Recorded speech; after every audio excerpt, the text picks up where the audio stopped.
Ya, Assalamualaikum warahmatullahi wabarakatuh. Waalaikumsalam warahmatullahi wabarakatuh. Selamat malam, salam bahagia untuk kita semua. Terima kasih Bapak Ibu, pada hari ini kita berjumpa lagi ya dalam seminar saya tentang budaya positif bersama saya Siti Mutrika, CGP Rekognisi Angkatan 8 Provinsi Jawa Tengah. Terima kasih hari ini atas atensi dari teman-teman semua yang sudah ready di ruang Meet ini. Semoga pada malam hari ini kita mendapatkan sesuatu yang positif ya, tentunya berguna untuk anak didik kita.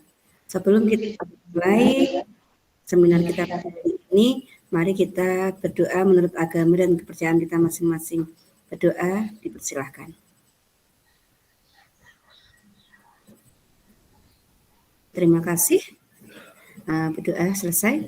Ya teman-teman, seminar kali ini yaitu tentang aksi nyata saya di modul 1.4 di Guru Penggerak ya, tentang pemikiran Ki Hajar Dewantara, yaitu dan budaya positif.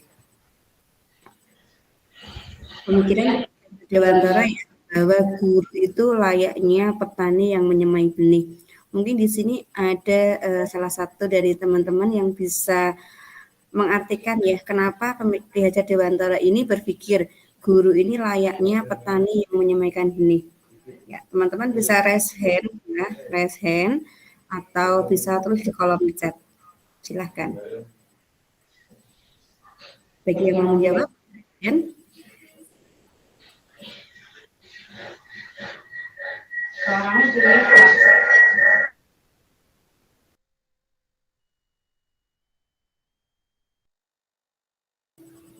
adakah yang mungkin bisa menjawab ya kenapa Ki Hajar Dewantara ini mengibaratkan guru itu layaknya seorang petani yang menyemaikan benihnya? Mungkin Mas Reza bisa menjawab? Atau siapa yang bisa resen? Boleh diketik di kolom chat ya, bagi yang menulis ya.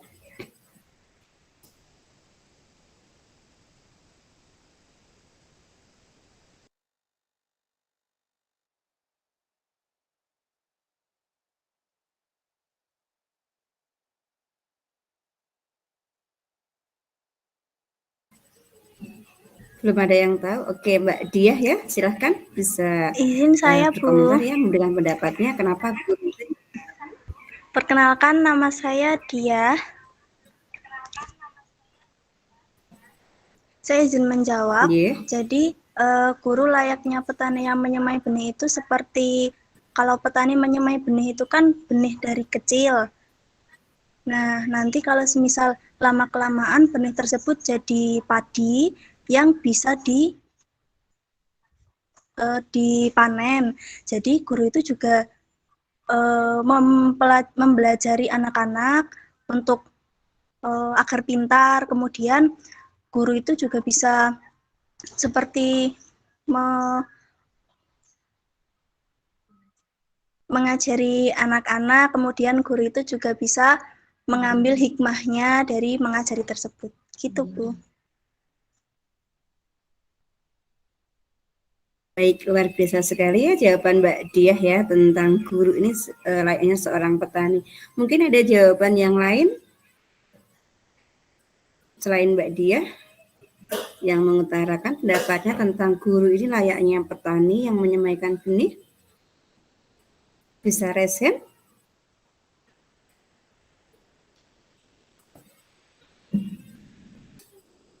Cukup, Bu. Mungkin sama seperti Mbak Diah. Ya, baik. Jadi ya, guru ini layaknya seorang petani yang dimaksud di sini ya. Guru petani itu tugasnya apa kira-kira?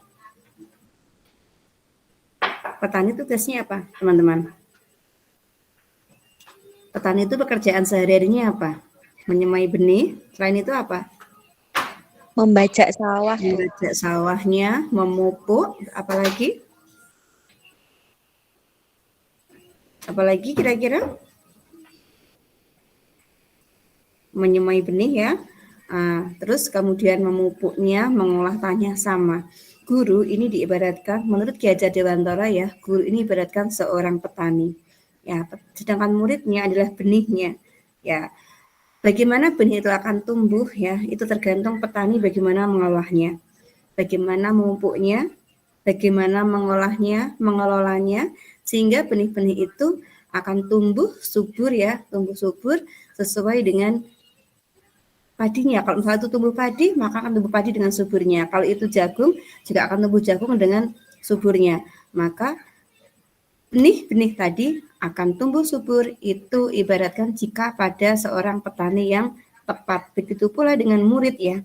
Ketika murid berada dalam tangan guru yang tepat, maka murid-murid tadi akan tumbuh sesuai dengan kodratnya, kodrat zaman maupun kodrat alamnya, tumbuh dengan tepat ya.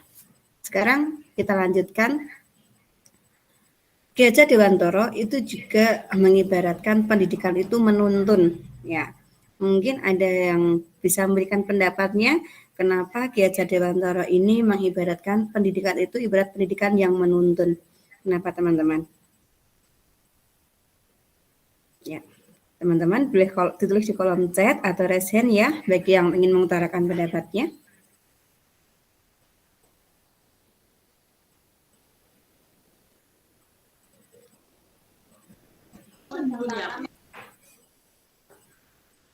Pendidikan yang menuntun, pendidikan yang berjalan seiring waktu, Bu.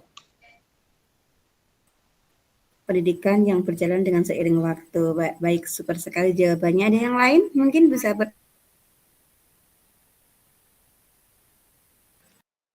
pendapat lainnya ya selain Mbak Anggita ya. Kenapa pendidikan itu diibaratkan pendidikan yang menuntun? Kenapa? Kalau kita menuntun, ibaratnya menuntun itu kan orang itu sudah bisa jalan ya. Tinggal kita tuntun ya. Nah, sama juga ini dengan murid kita, itu mengibaratkan Ki Hajar Dewantara itu pendidikan itu yang menuntun. Mungkin ada yang bisa mengutarakan kenapa pendidikan itu menuntun. Ya, yang cowok yuk. Izin saya, Bu. Dengar suaranya yang cowok. Oke, Mbak Dia, silahkan. Kalau menurut saya pendidikan yang menuntun itu pendidikan yang mendampingi dan mengantar anak ke sebuah tujuan dengan bimbingan. Gitu, Bu. Oke. Ya, sangat luar biasa, betul sekali ya. Jadi pendidikan itu ibaratkan menuntun anak sesuai dengan memberikan bimbingan ya.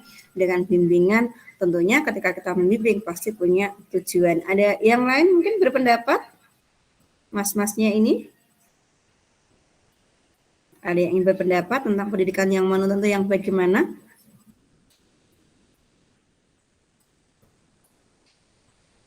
Mas Farham, Mas Reza? Mungkin bisa berpendapat tentang pendidikan yang menuntun itu yang bagaimana? Atau mungkin teman-teman lainnya?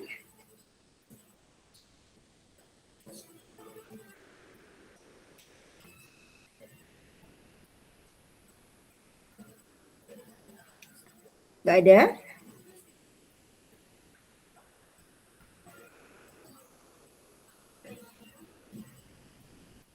Ya, pendidikan yang menuntun, kira-kira pendidikan yang menuntun itu yang bagaimana?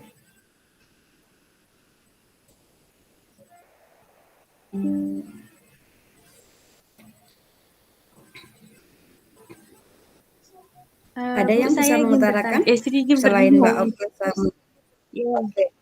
Oke, Mbak Bun ya. Menjawab. Pendidikan yang menuntun itu menuntun segala kodrat yang ada pada anak-anak agar mereka dapat mencapai keselamatan dan kebahagiaan yang setinggi-tingginya, baik sebagai manusia maupun sebagai anggota masyarakat. Kurang lebihnya begitu, Bu. Ya, sangat luar biasa, betul sekali. Jadi anak-anak itu sebenarnya sudah punya kodratnya, ya, sudah punya bakatnya masing-masing. Nah, tergantung bagaimana kita menuntunnya sebagai seorang guru ya. Kita tuntun. Yang mau jadi pelukis, kita tuntun menjadi seorang pelukis. Yang mau jadi musisi ya, kita tuntun menjadi seorang musisi. Karena sesungguhnya seorang anak itu sudah tumbuh sesuai dengan kodratnya masing-masing. Tinggal bagaimana kita seorang guru ya, mengarahkan, menebalkan apa yang akan dikehendaki anak ini sesuai dengan bakat dan minatnya masing-masing. Baik, satu lagi ini pendidikan yang menuntun sudah. Nah, setiap anak ini punya, Bentar ya. Nih, setiap anak mempunyai keunikan masing-masing. Bisa dijelaskan, mungkin ada yang bisa menjelaskan kenapa setiap anak mempunyai keunikan masing-masing. Kenapa ini Ki Hajar Dewantara ini juga berpendapat setiap anak itu unik ya, setiap anak unik. Setiap anak punya keunikan masing-masing. Nah, bisakah yang berpendapat tentang pendapat Ki Hajar Dewantara ini meluruskan atau menambahkan? Saya izin menjawab, Bu. Ya, siap. Oke, Mbak Diah ya, silahkan. Setiap anak mempunyai keunikan masing-masing itu tergantung didikan orang tuanya, Bu. Jadi, semisal anaknya itu dididik dari awal belajar, terus nanti akan insya Allah akan pintar. Kemudian kan contoh keunikan masing-masing lagi seperti ada anak yang nakal, anak yang bandel, anak yang nurut sama orang tua, itu keunikan anak, Bu. Gitu. Oke, baik, keunikan anak macam-macam ya, ada yang bandel, ada yang nakal, ada yang baik ya, itu tergantung bagaimana kita mendidiknya gitu ya Mbak Diah ya. Oke. Ada yang lain mungkin bisa menambahkan jawaban dari dia?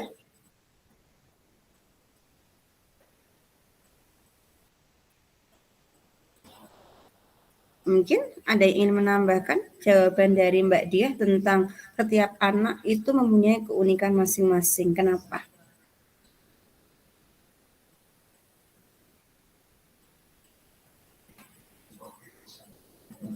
Siapa yang ingin menjawab? Ini yang cowok mana ini kok nggak jawab ya? Bu, izin menambah jawaban. Oke, baik Mas Farham, silahkan Mas. Dari kalau setiap anak mempunyai keunikan masing-masing itu bisa terdiri dari karakter si anak dalam melakukan kegiatan tertentu seperti belajar dan kegiatan sosial. Nah, itu karakter si anak itu pasti berbeda-beda. Nah, itu juga bisa berpengaruh terhadap perkembangan belajarnya. Mungkin seperti itu, Bu. Ya, betul sekali, luar biasa ya jawaban dari Mas Farham tentang setiap anak itu unik dalam gaya bahasanya, dalam karakternya, itu unik ya. Mungkin ada lagi satu lagi yang ingin menambahkan ya, mengapa setiap anak ini memiliki keunikan masing-masing ya. Satu lagi, ada yang bisa menambahkan?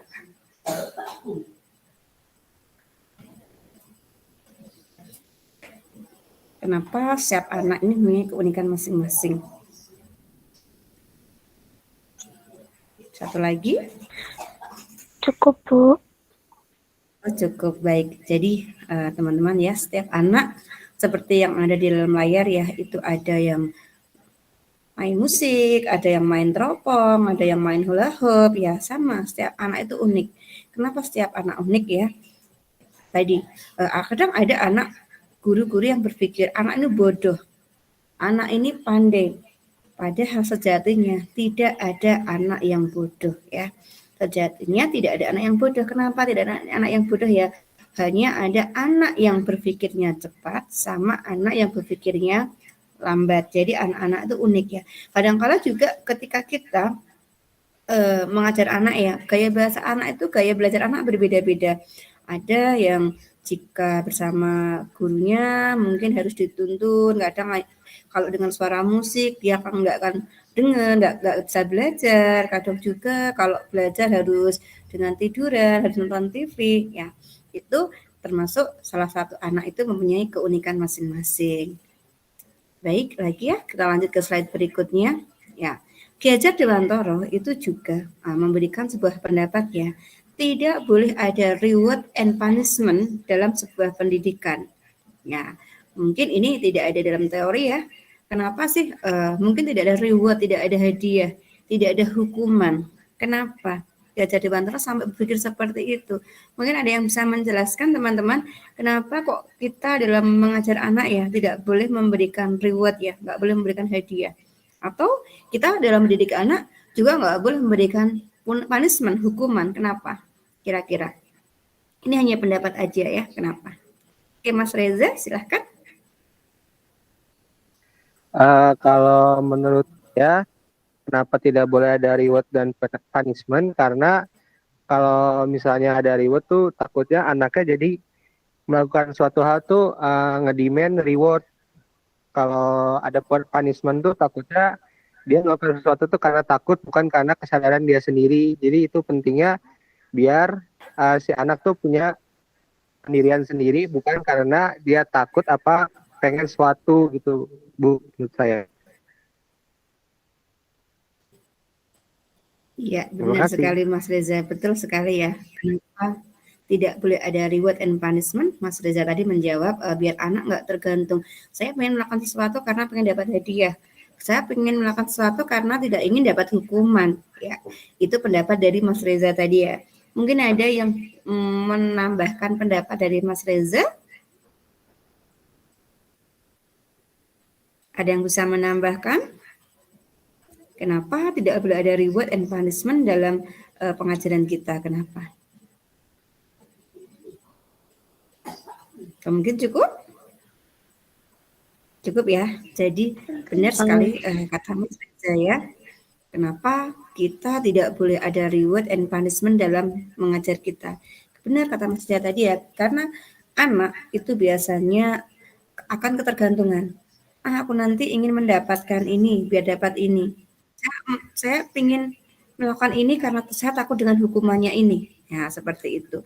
Maka diajar di Bantoro itu ya tidak memperbolehkan ya adanya reward and punishment dalam dunia pengajaran kita. Oke, berikutnya teman-teman ya. Ya. Ini di sini akan masuk ke materi utama kita yaitu tentang budaya positif ya. Ini diambil dari kata budaya dan positif ya. Mungkin ada yang tahu ya apa sih pengertian dari budaya positif itu?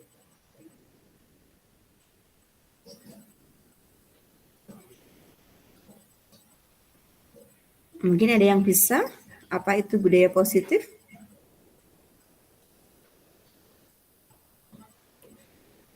Teman-teman, apa itu budaya positif? Saya izin menjawab, Bu. Ya, baik Mbak Ukta, silakan. Budaya positif merupakan perwujudan dari nilai-nilai atau keyakinan universal yang diterapkan di sekolah. Nah, budaya positif itu di sekolah tidak dapat diciptakan secara instan.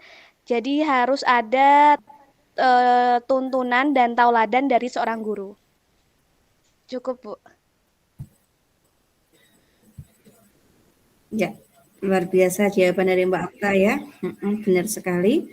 Budaya positif itu tidak bisa instan ya. Harus ada tuntunan dari guru agar itu menjadi sebuah budaya ya. Mungkin ada lagi yang ingin menambahkan pendapat Mbak Okta tentang budaya positif? Apa itu budaya positif?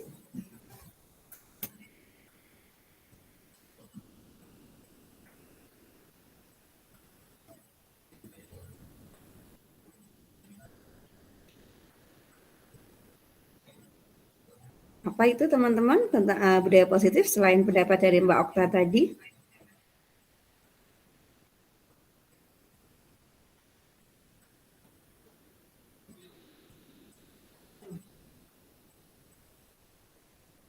Saya, Bu. Oke, Mbak Agita, silahkan menambahkan mungkin.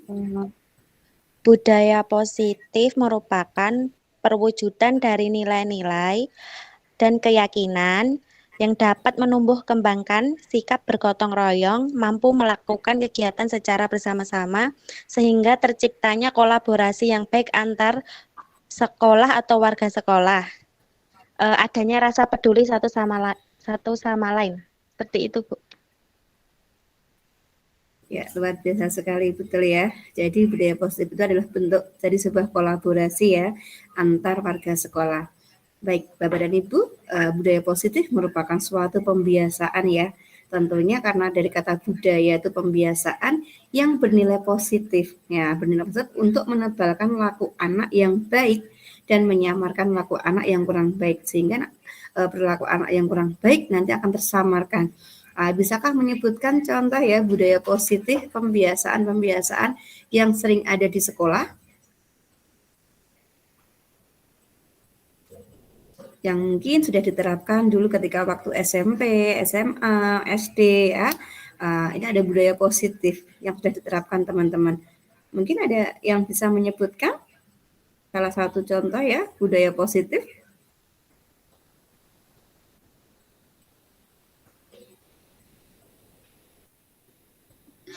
Saya izin menjawab, Bu. Oke, Mbak Nelly silahkan. Contohnya melaksanakan tata tertib sekolah, cinta kebersihan dan lingkungan, kejujuran, religius, kepedulian, dan sifat toleransi yang tinggi. Oke, ya baik itu salah satu contoh ya, contoh memiliki budaya positif. Kalau yang berupa pembiasaan-pembiasaan yang ada di sekolah yang bernilai positif, bisa menyebutkan contoh-contohnya? Mungkin dari hal yang sederhana dulu ya, dari kita berangkat sekolah dulu ya, bisa menyebutkan ketika itu terjadi di sekolah, contohnya apa saja?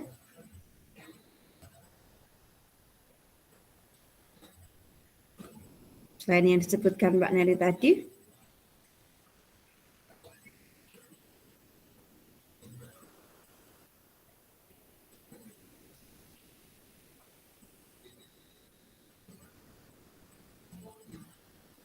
Adakah teman-teman yang bisa menyebutkan ya contoh pembelajaran? Iya, betul sekali. Selalu berdoa sebelum pembelajaran. Ada lagi mungkin?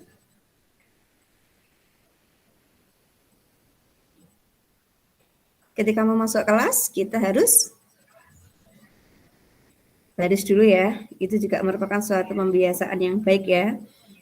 Kemudian apalagi pembiasaan yang baik ketika bertemu dengan guru harus menyapa ya. Selain itu, mungkin ada yang bisa menyebutkan lagi bentuk-bentuk budaya positif yang ada di sekolah yang menjadi sebuah pembiasaan.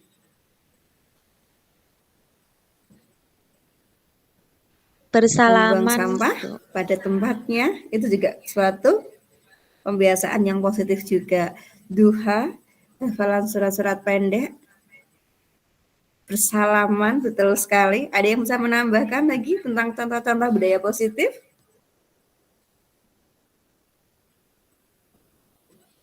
Sholat berjamaah, Bu. Ayo. Iya, sholat berjamaah, betul itu teman-teman ya. Itu adalah contoh-contoh budaya positif yang sudah menjadi suatu pembiasaan yang ada di sekolah.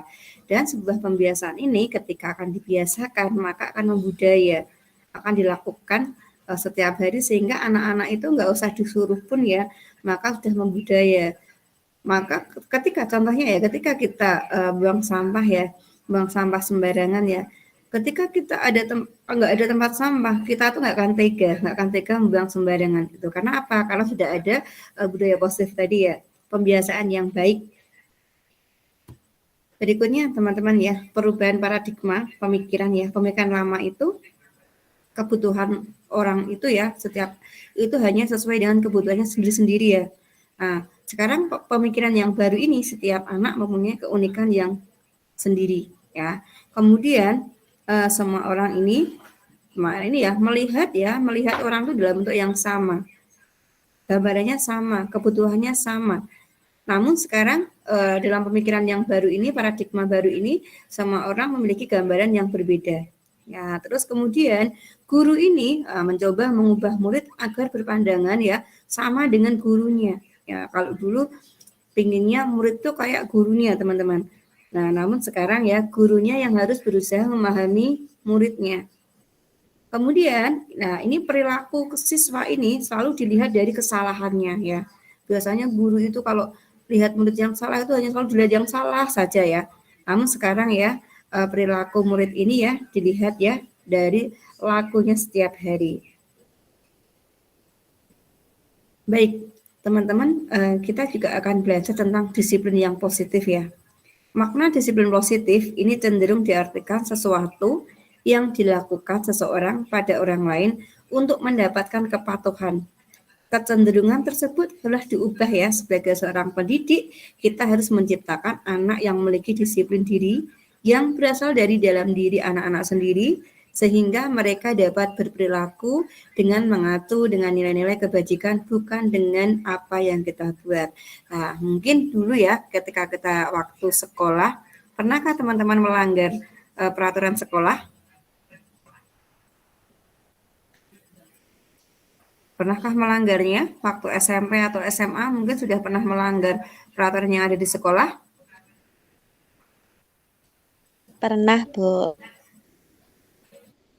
Pernah. Kira-kira peraturan apa yang pernah dilanggar?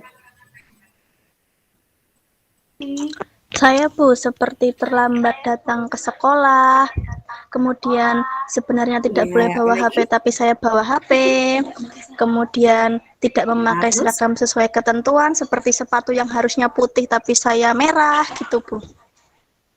Ya, oke. Terus ketika Mbak Diah, Mbak Anggita tadi melakukan pelanggaran ya, kedisiplinan ya, bagaimana gurunya melakukan hukuman atau punishment terhadap Mbak Diah atau Mbak Anggita ini? Biasanya bagaimana? Yang pertama dulu dikumpulin di lapangan sih, Bu, terus disuruh lari atau jalan jongkok kayak gitu, Bu. Itu jika nggak mengerjakan PR atau datang terlambat.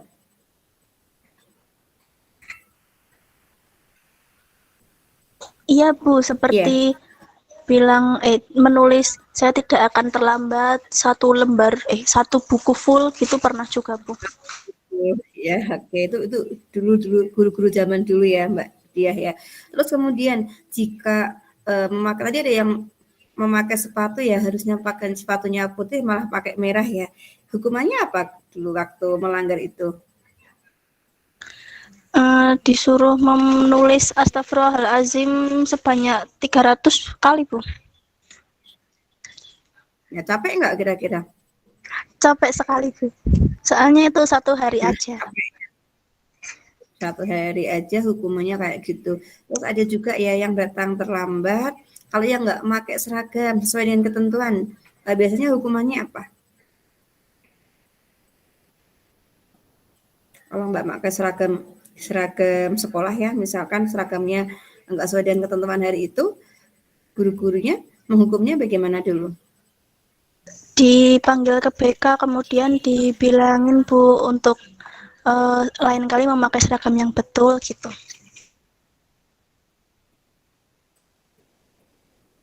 Ya itu dulu ya. Sekarang harapan ya ketika seseorang itu disiplinkan ya, anak mempunyai kesadaran diri untuk mematuhi keyakinan kelas yang sudah mereka buat bersama teman-temannya dalam satu kelas ya. Nah, dalam hal ini teman-teman ya, konsep disiplin ini nanti dikenal dengan sebuah pendekatan yang namanya pendekatan restitusi ya. Sebuah cara menanamkan disiplin anak pada murid, namun ya tidak dengan cara menghukum seperti tadi. Tidak dengan cara anak harus mengerjakan lagi berapa kali. Tidak harus mengerjakan astagfirullahaladzim satu buku penuh ya. Kadang-kala juga ketika kita memakai sepatu yang tidak sesuai dengan ketentuan, suruh nyeker setiap hari ya, dalam tanda kutip ceker ya, kita suruh nyeker sehari, sehingga itu akan membunuh psikis maupun mentalnya anak ya. Nah, sekarang konsep baru ini, konsep disiplin ini akan dapat teratasi dengan sebuah pendekatan yang namanya pendekatan restitusi atau nanti terkenal dengan nama segitiga restitusi. Apa itu restitusi? Ya, restitusi adalah sebuah proses menciptakan kondisi bagi murid ya untuk memperbaiki kesalahannya sehingga mereka nanti bisa kembali pada kelompok mereka dengan karakter yang lebih kuat. Terus nanti bagaimana ya cara restitusi ya? Yang pertama menguatkan fokus pada solusinya, fokus pada karakter bukan pada tindakannya, bukan untuk menebus kesalahan tapi belajar dari kesalahan ya. Kemudian tawarkan, bukan dipaksa, karena kalau sebuah peraturan itu biasanya satu pihak yang buat sekolah, yang terkena muridnya. Ya akhirnya nggak ada kesepakatan bersama, nggak ada keyakinan bersama. Jadi kayak murid itu hanya mendapat kepatuhan hukuman ya. Kemudian di ciri-ciri restitusi adalah memperbaiki hubungan ya. Nah, terus ini bedanya antara kasus ya, hukuman, konsekuensi, dan restitusi. Ketika hukuman itu biasanya murid disuruh berdiri di depan kelas ya. Di sebuah kasus ya, murid melakukan sebuah kesalahan, murid disuruh berdiri di depan kelas. Kalau konsekuensi, guru memberi konsekuensi berada di dalam kelas selama 1 jam istirahat ya, nggak boleh keluar. Kalau restitusi, bagaimana cara menyikapinya? Guru menanyai keyakinan kelas apa yang telah disepakati dan guru membantu untuk menyelesaikannya. Oke, ini sebagai contoh ya. Sebagai contoh, saya akan berikan contoh bagaimana penerapan segitiga restitusi ini dalam sebuah kasus ya yang dihadapi oleh Mbak Diah tadi. Misalkan pada suatu hari ini Mbak Diah ini berangkat sekolah, berangkatnya itu terlambat ya. Biasanya kalau guru-guru zaman dahulu, biasanya apa? Muridnya itu nggak boleh masuk ya. Ada yang pernah merasakan seperti itu, gerbangnya ditutup, nanti baru berapa menit baru boleh masuk? Pernahkah seperti itu? Pernah, Bu. Waktu di SMA atau SMP? Pernah. Pernah ya. Atau juga waktu terlambat ya, anak-anak itu suruh apa? Lari ke lapangan ya. Betul, Bu. Lari mengitari lapangan. Nah, itu termasuk hukuman karena menghukum baik secara fisik maupun secara mentalnya anak ya. Anak sudah malu, sudah suruh lari. Nah, itu secara otomatis guru tersebut akan membunuh karakter anak. Nah, dengan pendekatan restitusi ini kita akan belajar bagaimana ya membuat sebuah keyakinan kelas bersama-sama.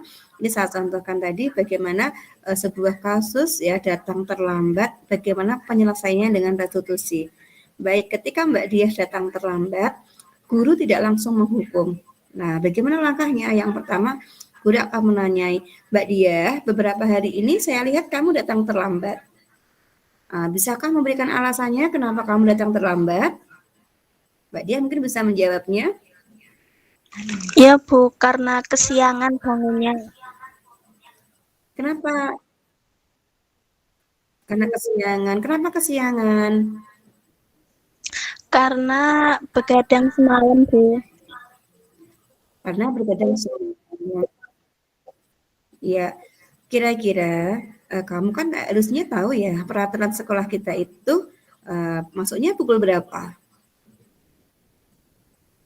Pukul 7 Bu. Pukul 7. Sekarang udah pukul berapa? Sudah pukul 7:15. Nah, artinya Mbak Diah hari ini sudah melanggar keyakinan kelas yang sudah kita sepakati bersama. Kira-kira keyakinan apa yang Mbak Diah langgar hari ini? Terlambat masuk sekolah. Ya, terlambat ke sekolah artinya Mbak Diah sudah melanggar kedisiplinan ya tentunya ya. Oke, terus kira-kira nanti Mbak Diah akan mengulangi lagi enggak? Insya Allah tidak, Bu. Insya Allah tidak. Terus langkahnya bagaimana ketika Mbak Diah nggak akan mengulangi lagi? Saya tidak akan begadang, Bu, agar tidak terlambat. Tidak akan terlambat. Selain itu,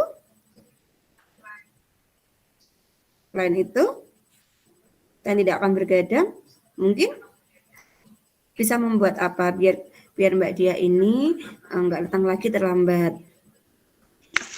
Saya siap dihukum, Bu. Siap dihukum, ya karena di restitusi ini tidak akan mengenal hukuman ya.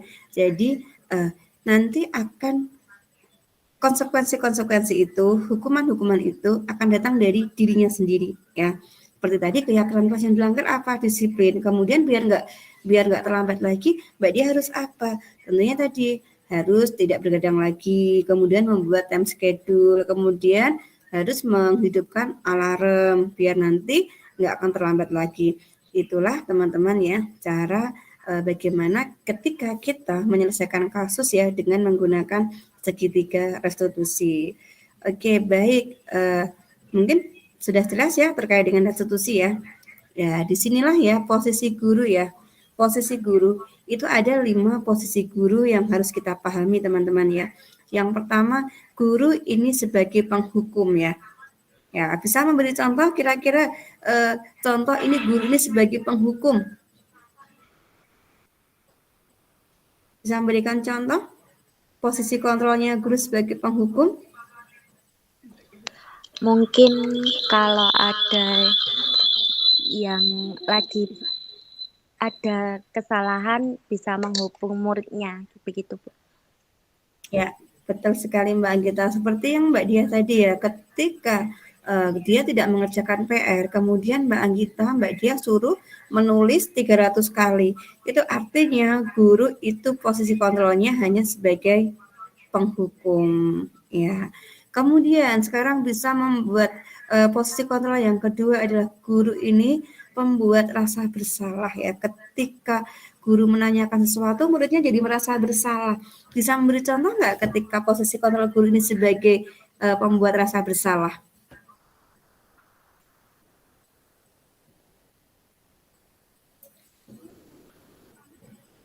Mungkin dengan pertanyaan. Dinasehati, ditegur Bu. Dinasehati, ditegur. Dengan pertanyaannya bagaimana biar muridnya itu kok merasa bersalah ketika ditanyai guru Mbak Anita? Mbak Dia. Oke, Mas Reza tadi kita mau jawab ya. Oke, Mas Reza. Pembuat rasa bersalah, Mas Guru memposisikan diri sebagai pembuat rasa bersalah. Bisa memberikan contoh, Mas, pertanyaan atau contohnya? Iya Bu, tadi seperti yang Ibu sudah sebutkan tadi, contohnya bisa dari situ dari misalnya ketika dia tidak memakai sepatu hitam, terus Ibu bisa bertanya, kenapa kamu tidak pakai sepatu merah? Salah, kenapa kamu tidak memakai sepatu hitam gitu Bu?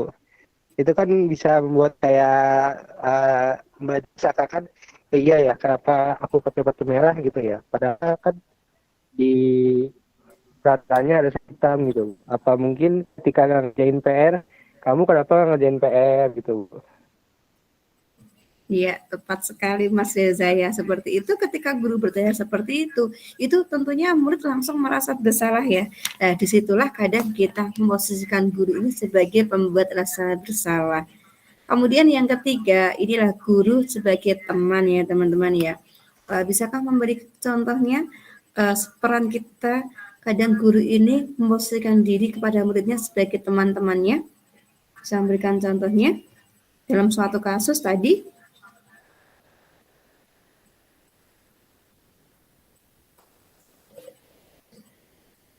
Atau bisa berupa pertanyaan yang memposisikan dirinya sebagai teman. Oke Mas Reza lagi, silakan Mas. Ini Bu, ketika mungkin si mereka tuh sedang dibully sama orang, sama temennya gitu, mungkin beberapa guru bisa menjadi teman curhatnya gitu, terus kenapa dia dibully, terus menemukan masalahnya kenapa dia dibully gitu Bu. Oke, benar ya. Nah, kadang kita juga sebagai teman. Contohnya tadi ketika ada sebuah kasus muridnya nggak mengerjakan PR. Nah, kalau dihukum sebagai penghukum tadi suruh mengerjakan 300 kali. Kalau pembuat rasa bersalah, tadi gurunya menanyakan, kenapa kamu nggak mengerjakan PR? Nah, seperti itu kan muridnya langsung bersalah ya. Ketika menjadi teman, memposisikan sebagai teman, kemarin guru sudah maafkan kamu. Masa sekarang kamu ulangi lagi? Nah, itulah contoh ya, guru itu memposisikan dirinya sebagai teman. Sekarang posisi yang keempat, kadang kita sebagai guru ya juga harus menjadi seorang pemantau. Ya, mungkin bisa menyebutkan ya sebuah kasus atau pertanyaan-pertanyaan yang mengisyaratkan ya guru ini sebagai posisi kontrolnya sebagai seorang pemantau.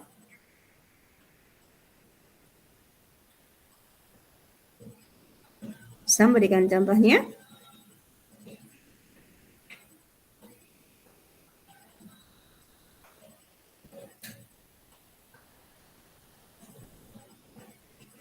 Bisa memberikan contohnya, guru ini sebagai seorang pemantau?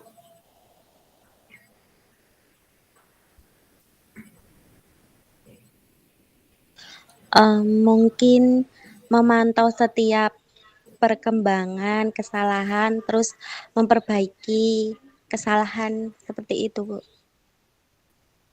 Oke, kalau dalam kasusnya Mbak Diah tadi ya, ketika muridnya tidak, kita fokus dulu dalam satu kasus ya. Satu kasus yaitu murid itu membuat sebuah kesalahan ya, membuat kesalahan, misal kesalahannya memakai sepatu yang tidak sesuai dengan ketentuan ya. Kalau sebagai penghukum, tadi muridnya disuruh nyeker ya, dalam tanda kutip cekeran sehari ya. Kalau membuat rasa bersalah, gurunya hanya bertanya, pelanggaran apa yang kamu langgar? Misalnya kan merasa bersalah. Kalau sebagai teman, sudah berapa kali guru mengingatkan. Nah sekarang kalau sebagai seorang pemantau, jika murid itu tadi tidak memakai sepatu sesuai dengan ketentuan. Bagaimanakah contoh peran kita sebagai guru, sebagai seorang pemantau? Mbak Gita mungkin tadi bisa menambahkan jawabannya.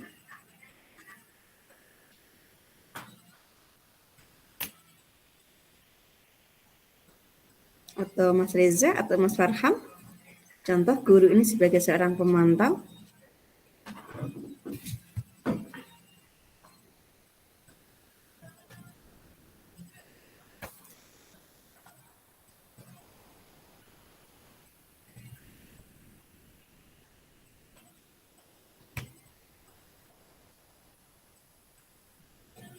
Itu cukup?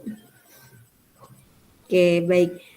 Teman-teman, ketika kita memposisikan diri sebagai seorang pemantau ya, seperti tadi ya, sebagai teman sudah, kalau sebagai pemantau ini nanti harus ada konsekuensinya ya.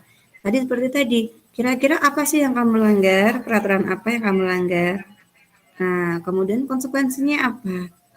Nah, itulah sebagai seorang pemantau. Yang terakhir, lah ini yang paling pokok ya. Paling pokok dalam sebuah pendidikan kita, guru ini harus menjadi seorang manajer ya. Semua guru adalah manajer. Artinya manajer apa? Kitalah yang mengontrol semua kegiatan. Ya, artinya murid nanti akan menemukan ya kesalahannya itu sendiri, kemudian memperbaikinya dengan caranya sendiri. Ya, kira-kira bisa memberikan contoh nggak peran guru ya sebagai seorang manajer di sini dalam kasusnya tadi yang tidak menggunakan sepatu ya, tidak memakai sepatu sesuai dengan ketentuan?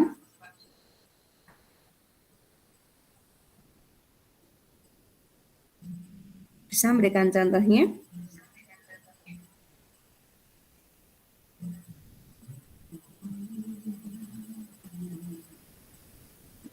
Ayo. Saya, Bu. Oke, baik Mbak Diah.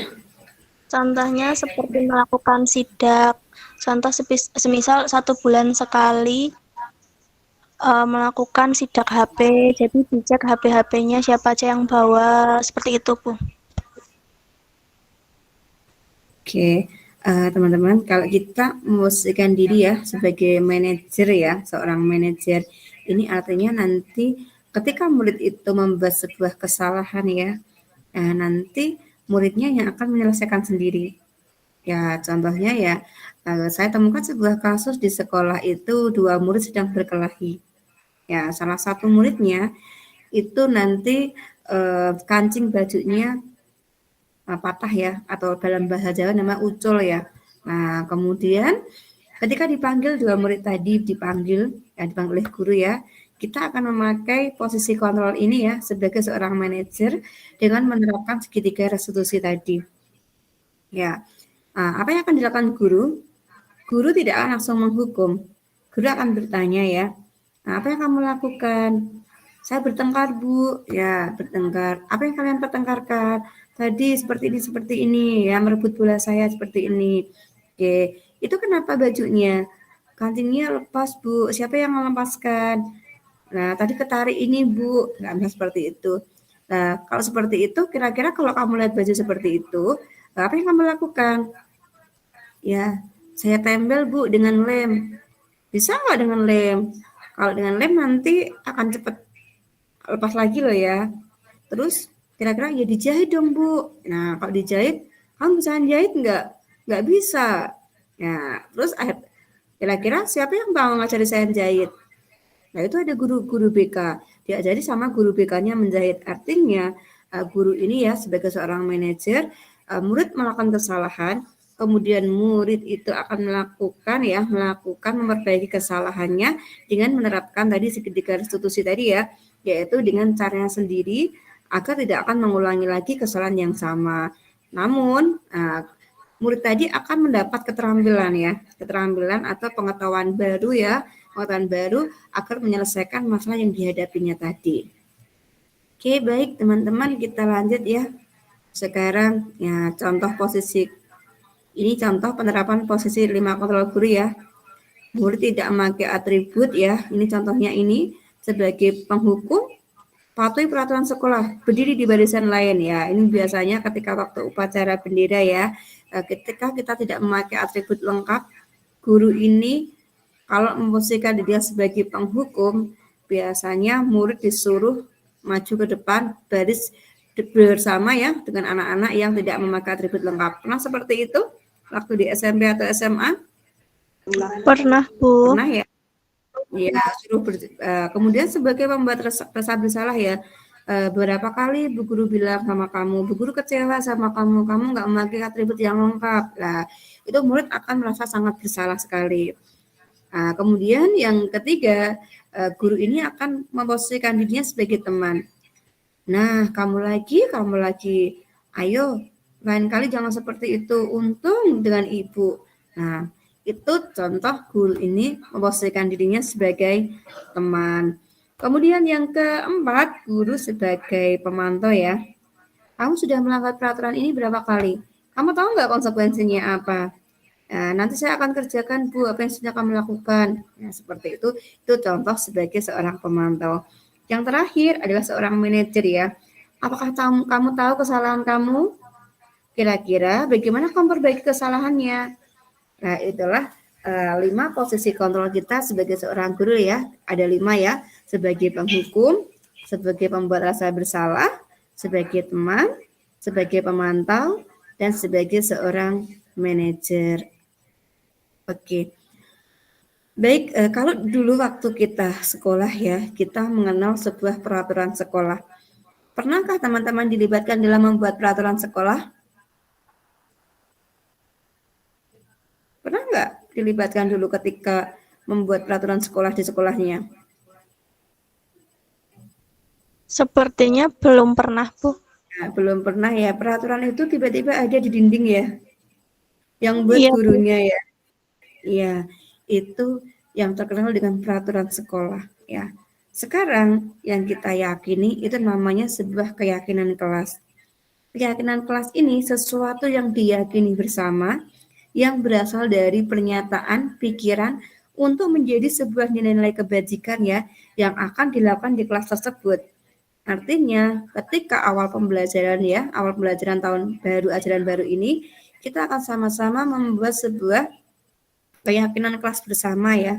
Peraturan kelas bersama bukan lagi berwujud peraturan, namun keyakinan kelas bersama. Contohnya apa keyakinan kelas itu ya? Ini teman-teman contoh ya membuat sebuah proses keyakinan kelas yang pernah dibuat di kelas saya ya. Ini merumuskan satu-satu. Misal kalau disiplin pulang jam berapa, berangkat jam berapa. Ini nanti anak-anak itu akan merumuskan sendiri. Nah, ketika teman-teman itu akan melanggar, anak-anak itu akan merasa bersalah.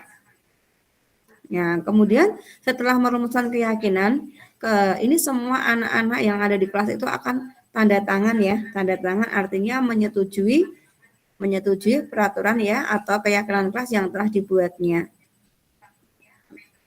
Nah, kemudian keyakinan kelas tadi akan ditempel di dinding kelas sebagai apa? Sebagai pengingat ketika anak-anak ini akan melakukan sebuah kesalahan. Oke, bagaimanakah pembentukan keyakinan kelas ya? Ketika membuat keyakinan kelas tidak harus panjang lebar seperti peraturan kelas yang dahulu ya. Sedikit saja namun mudah diingat. Ya. Kemudian berupa pernyataan universal umum ya. Kemudian sesuai dengan kondisi kelas agar mudah diterapkan. Nah, yang keempat dibuat dalam bentuk positif. Yang kelima, semua warga kelas ikut serta, artinya terlibat dalam pembuatan keyakinan kelas. Ya, ini contoh ya keyakinan kelas yang pernah dibuat di kelas 4 ya. 1. Menjaga kebersihan kelas. 2. Menghargai teman dan guru. 3. Melaksanakan tata tertib. Kemudian bersikap tenang saat pembelajaran berlangsung. Ini contoh keyakinan kelas yang dibuat di kelas 4. Oke. Nah, penerapan segitiga restitusi teman-teman ya. Segitiga restitusi tadi ada 3 cara. Yang pertama adalah dengan menstabilkan identitas. Nah, contohnya tadi ketika anak-anak datang terlambat ya, dipanggil dulu. Dipanggil dulu, kenapa hari ini kamu lihat kok saya datang terlambat? Nah, seperti itu. Kemudian validasi tindakan yang salah ya. Apa yang membuat anak-anak itu datang terlambat? Divalidasi dulu. Kenapa kamu hari ini datang terlambat? Nah, kemudian yang ketiga yaitu menanyakan keyakinan. Keyakinan apa yang sudah kamu langgar? Ya, inilah contoh penerapan dalam segitiga restitusi. Oke, terima kasih teman-teman. Ini sudah selesai ya. Rekodnya saya tutup ya. Terima kasih. Bentar saya tutup dulu. Terima kasih untuk teman-teman yang sudah hadir di ruang meeting ini. Mungkin ada pertanyaan sebelum saya tutup meet kita pada malam hari ini? Saya, Bu. Oke, Bu Anggita, silahkan.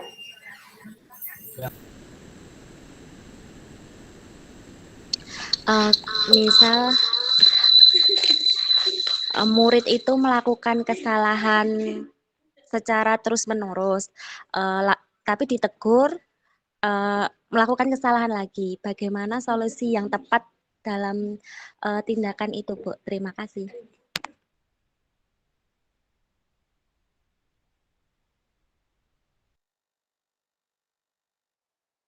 Nah, baik. Terima kasih ya, Bu Anggita tadi bertanya ya, bagaimana jika murid itu melakukan kesalahan yang terus-menerus ya, apakah tindakan-tindakan yang akan dilakukan ya? Ya, artinya tadi ketika membuat sebuah peraturan ya, sebuah keyakinan kelas ya, harus diyakini secara bersama-sama. Ya, jadi nggak usah ditegur.